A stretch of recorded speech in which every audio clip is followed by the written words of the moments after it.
میرا سوال تھا کہ جب ٹائم آتا ہے اپنے آپ کو وقف کرنے کا،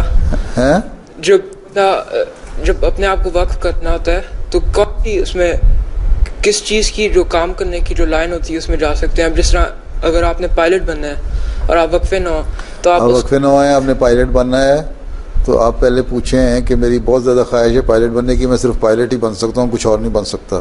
جی. تو پھر آپ کو جماعت بتا دے گی، خلیفہ وقت بتا دے گا کہ آپ پائلٹ بن سکتے ہیں کہ نہیں بن سکتے. اگر آپ کو اجازت مل جائے تو بن دیں، یا پھر یہ ہے کہ پھر آپ اجازت لے کے یہ کہتے ہیں کہ اچھا میں وقف نوق سے باہر نکلنا چاہتا ہوں.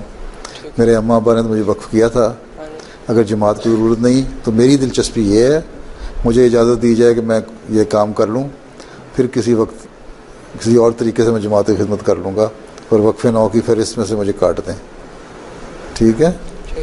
وقف نو کے لیے ان چیزوں کی ضرورت ہے جو اس لیے میں نے کہا تھا جماعت سے گائیڈنس اور کاؤنسلنگ پورا مکمل ہونی چاہیے.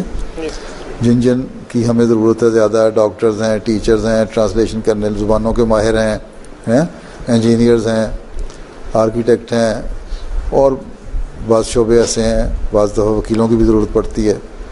مختلف اسکل جو ہے اگر جو زیادہ نہ پڑھ سکیں ان میں ان کی ضرورت پڑتی ہے. تو یہ چیزیں تو ہیں نا خاص.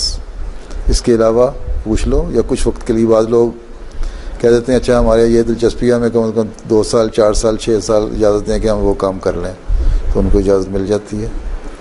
لیکن وقف اصل یہی ہے کہ وہ چیز کرو جس کی جماعت کو ضرورت ہے.